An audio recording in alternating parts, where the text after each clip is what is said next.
La Casa de las Américas ha acogido como suya la silueta del continente esculpida en su frontón.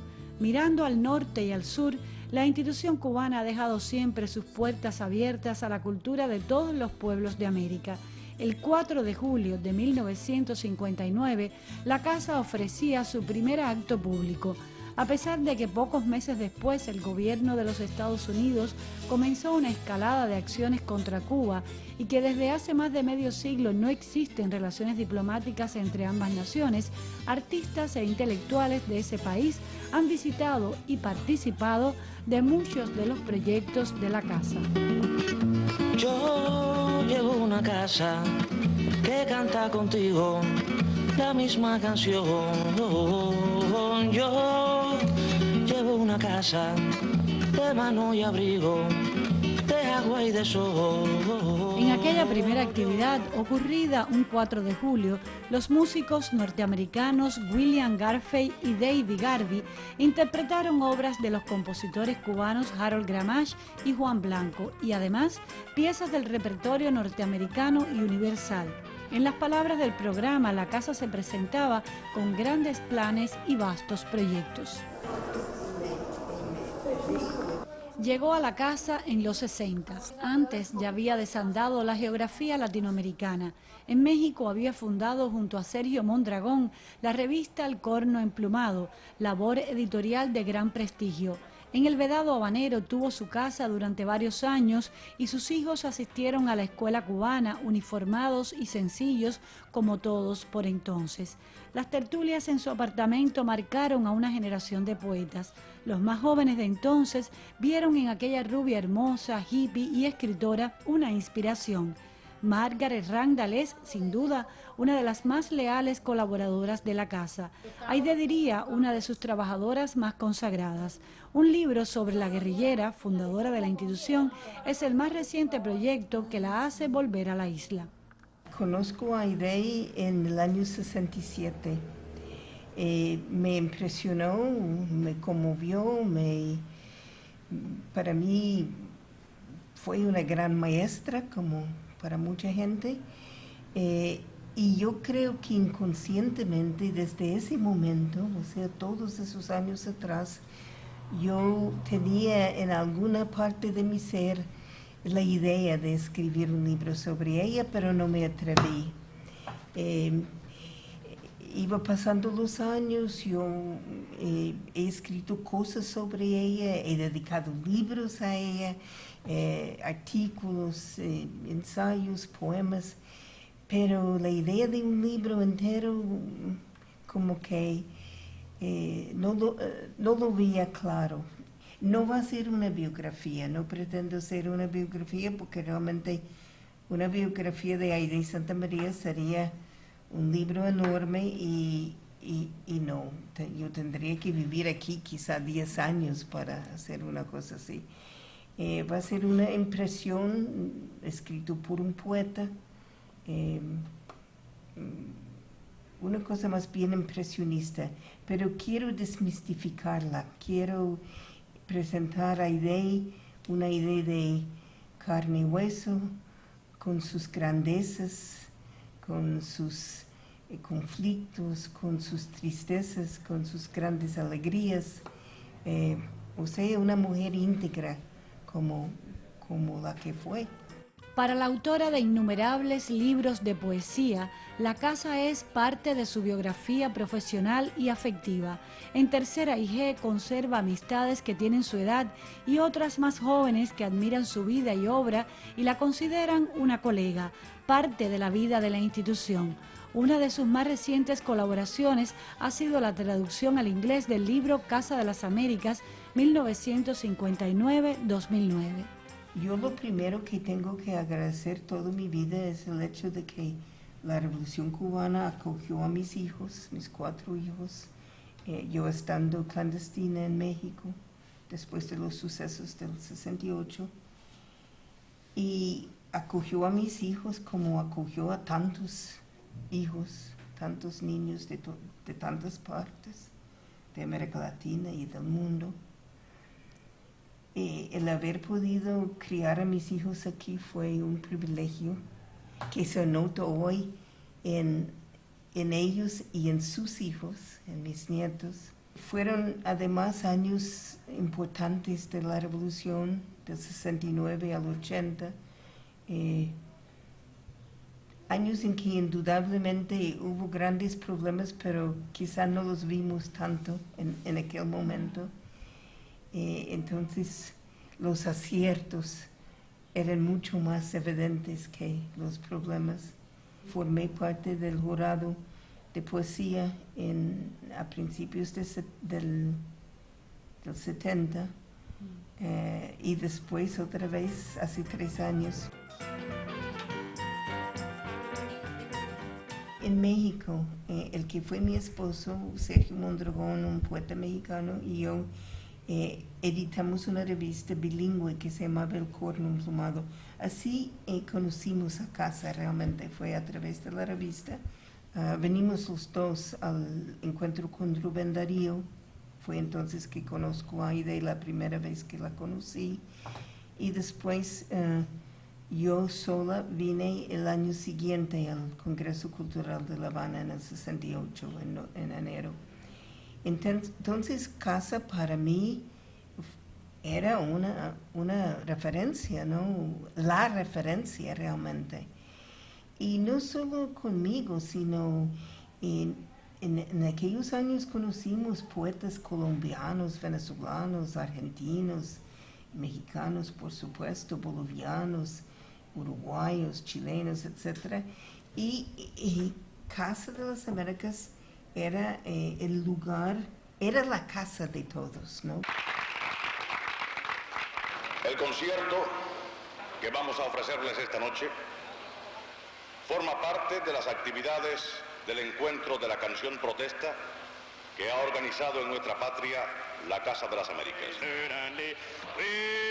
La Casa de las Américas está inscrita en la historia musical del continente, entre muchas otras razones, por su promoción de la canción contestataria, rebelde, que conjugaba arte y política.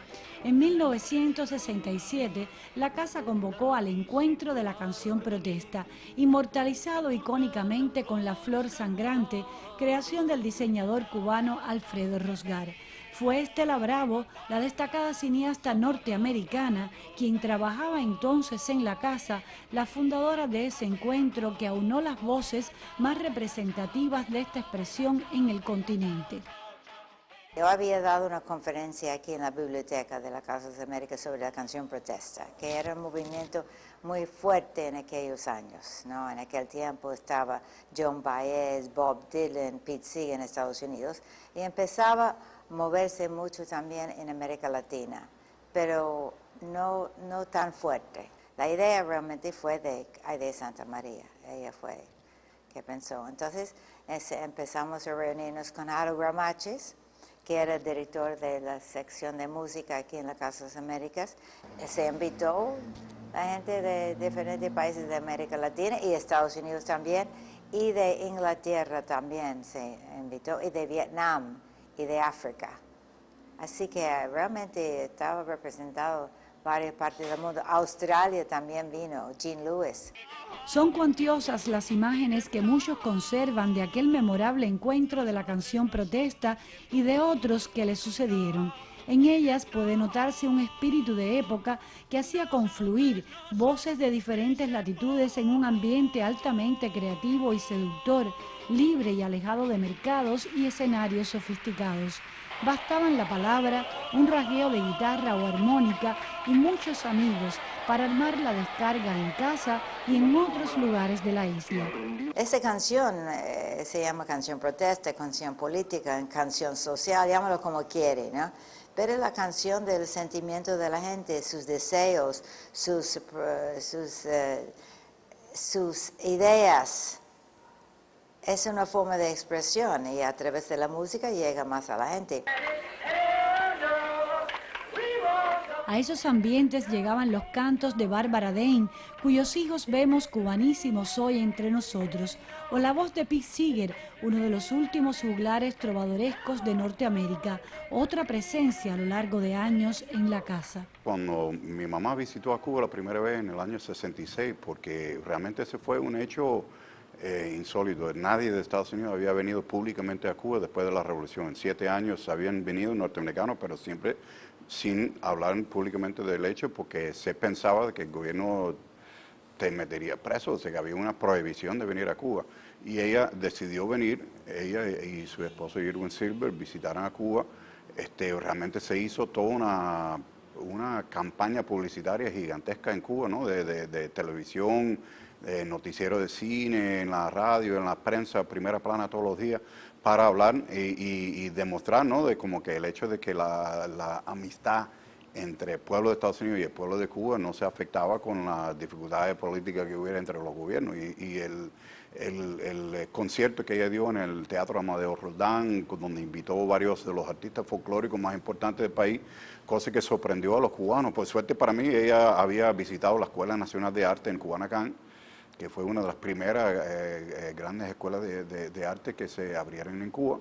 Y resulta que gestionó entonces una beca para mí. Digo, bueno, mi hijo del medio, eso de los 3 hijos que tengo, y eso le interesa mucho estudiar música y sería, vaya, muy interesante que pudiera venir por un año. I'm on my way to Cuba, that's where I'm going.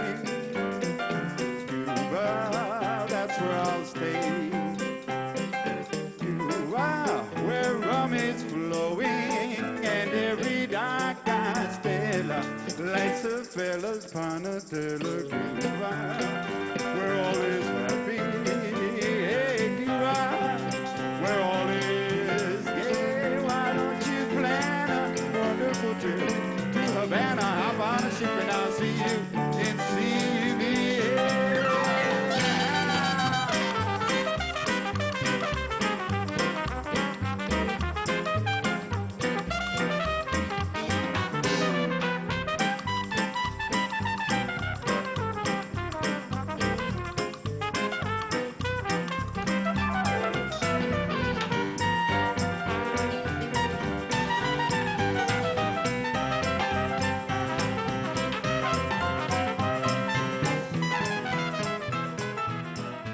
Cuando yo llegué a Cuba, conocía de la existencia de la Casa de la América y creo que fue uno de los primeros lugares que visité con ella, ¿no?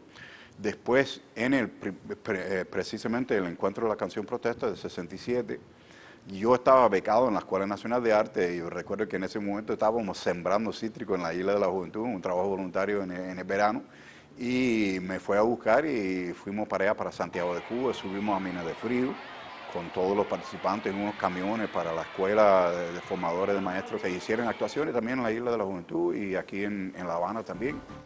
La correspondencia de la cantautora norteamericana Bárbara Dane con la Casa de las Américas data del verano de 1966, meses antes de que la canción protesta los reuniera en la casa. Los archivos de la institución nos muestran una nota dirigida a Aide Santa María en la que agradece el envío de unas flores y la invita a conocerse en un concierto en el Teatro Amadeo Roldán. Ella le había impresionado la visita a la casa, donde me cuentan que hizo ella y Irwin Silber hicieron una conferencia sobre lo que era el fenómeno de la canción política, que en ese momento se llamaba canción protesta. Resulta que aquí esa visita inspiró a la gente de la casa y los intelectuales cubanos, los artistas y eso, a que por qué no organizamos un encuentro mundial de canción protesta aquí en Casa de las Américas. Estela Bravo es también una de sus destinatarias con quien comparte ideas del futuro de la canción protesta, colaboraciones y emociones. Así es cuando le dice, ¿cómo está Cuba? Una corriente de caras y sentimientos comienzan cuando me digo la palabra. A partir de esa reunión y durante como 2 o 3 años, mi mamá y su esposo Irwin Silber estuvieron tratando de buscar la manera de establecer una disquera independiente que finalmente en el año 70 creo que fue que nació el sello que ellos le pusieron Paredón. El primer disco que salió fue precisamente todos los participantes latinoamericanos al encuentro de la canción protesta del 67. Resulta sorprendente incluso para mí el hecho de su conexión con lo que está sucediendo en el mundo y su sensibilidad increíble de saber qué es lo que están sintiendo las personas, cuál es su problemática, cuál es cuáles son sus luchas y cómo buscar la manera en su repertorio de una forma muy fuerte y entretenida, y es una tremenda voz de reflejar eso, ¿no? De manera que cuando nos invitaron el año pasado para un homenaje que se hizo para, una cosa para recaudar fondos para ayudar a los damnificados del huracán Sandy en las provincias orientales de Cuba. Entonces actuamos juntos y ella decía, bueno, ¿qué tú crees que cante? Y yo le dije, mira, ¿te acuerdas la versión que tú hiciste de una canción de Sara González que se llama Si un hombre es pueblo? Y ella inmediatamente, a pesar de que hacía unos cuantos años que no la conocía y sus 86 años en ese momento, se acordó completamente de la canción y la cantamos, y realmente para el público fue una impresión muy fuerte, una ovación de todo el público de pie y muy emocionado, hasta llorando, y eso con su interpretación de esa canción. No more birds token the shadows where they fall over the gravel-covered graves, out in the alleys and the highways where the others fell, stealing your love and bidding us follow into the future.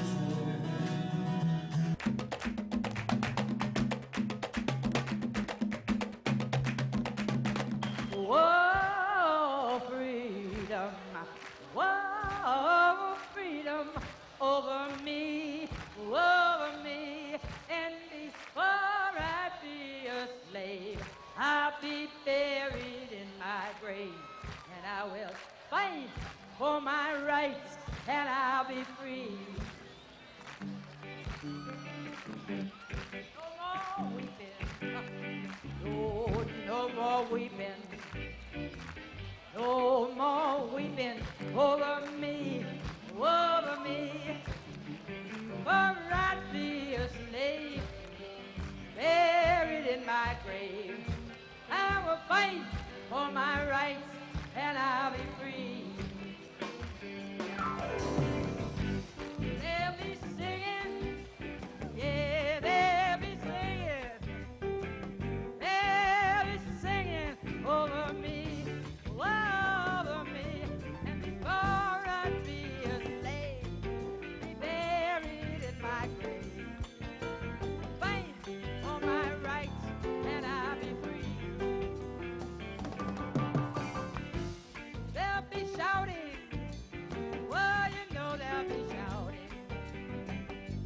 They'll be shouting over me, over me, for I'd be a slave, buried in my grave, fight for my rights, and I'll be free.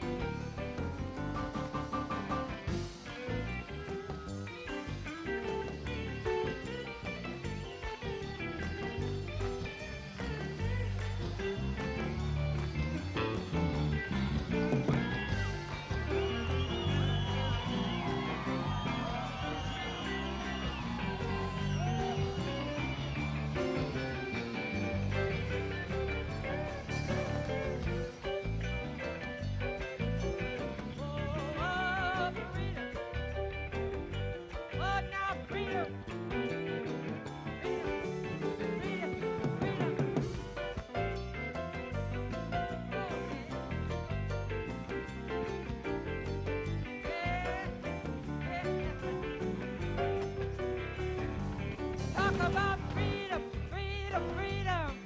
Want some freedom, freedom, freedom. Freedom, freedom, freedom. Over me, over me. Before I'd be a slave, I'll be buried in my grave, and I'll fight for my rights, and I'll be free. Freedom, freedom, freedom. Freedom, freedom, freedom.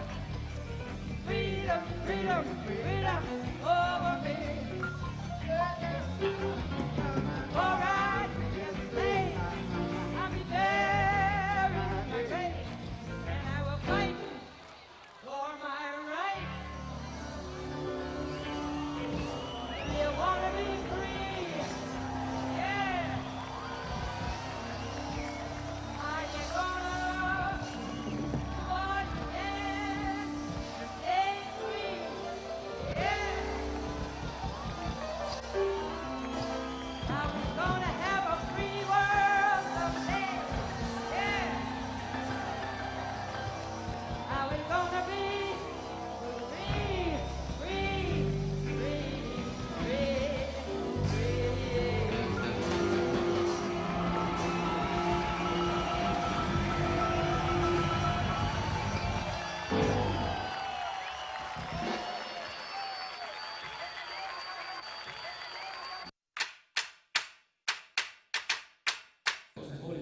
Varios han sido los artistas e intelectuales de Estados Unidos que han pasado por la casa.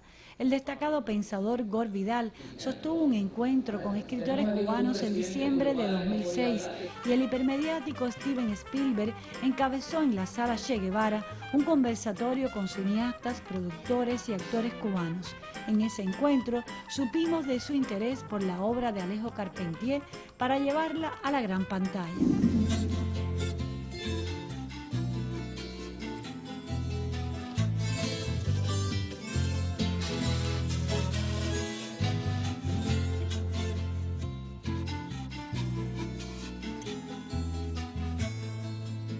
Cuando yo volví a mi país después de 4 años, después de los años en Cuba y 4 años en Nicaragua, casi enseguida me trataron de deportar el gobierno norteamericano por el contenido de algunos de mis libros, opiniones que ellos consideraban en contra de el bienestar y felicidad de Estados Unidos, así se dice en la ley, ¿no? Es una ley macartista, ¿no? Del año 52. Y tuve que luchar 5 años para poder reganarme la ciudadanía, etc. Entonces esos primeros años fueron un poco duros por eso. Pero bueno, gané el caso con mucho apoyo de escritores, de instituciones. Claro, vivir en Estados Unidos es como una situación de doble fila, ¿no? Para una persona como yo. Yo amo mucho a mi país. Amo sus culturas, sus paisajes, su gente, la mayoría de su gente. Pero indudablemente es también vivir en un cierto infierno político, ¿no? No estoy de acuerdo con las acciones casi ninguna de mi gobierno, ¿no? Es difícil para mí decir que es mi gobierno, el gobierno norteamericano. Entonces hay esa desbalance, pero bueno, yo en todo caso es mi casa, es mi paisaje, es mi idioma, que para un escritor es muy importante. Sin embargo, el diferendo histórico entre la América Latina y los Estados Unidos también ha servido como escenario para el encuentro de ambas culturas, para poner a dialogar diversos puntos de vista y en muchos casos crear confluencias y consensos provechosos para ambas regiones. Some people say, hey, why do you want to go there? Alguna gente también me dice, ¿y por qué tú quieres ir a Cuba? Because they don't know anything about it. Porque no saben absolutamente nada de lo que pasa aquí. So I say, well, right now there's a birthday party happening. Yo les dije en esta ocasión, bueno, es que se está celebrando un aniversario There's a place called the Casa de las Americas. en un lugar que se llama Casa de las Américas. And this means the house of all the Americas, not just Esto one. quiere decir Casa de todas las Américas, no solamente de una.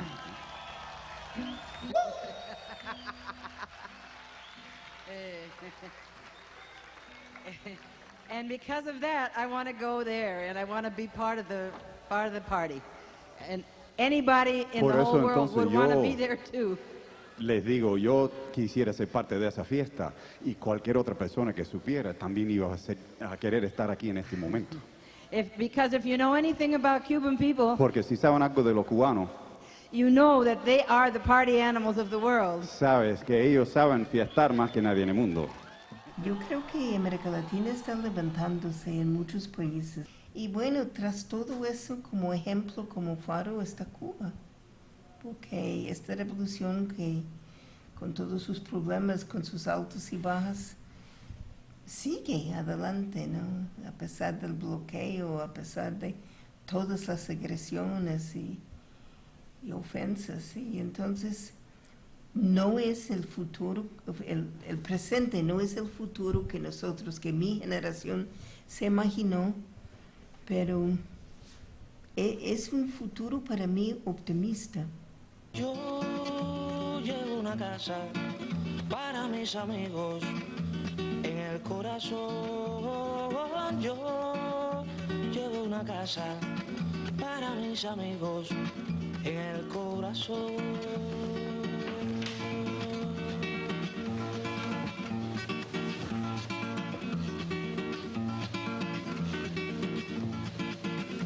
Yo llevo una casa, corazón, en mi canción. Yo llevo una casa en mi canción de agua y sol.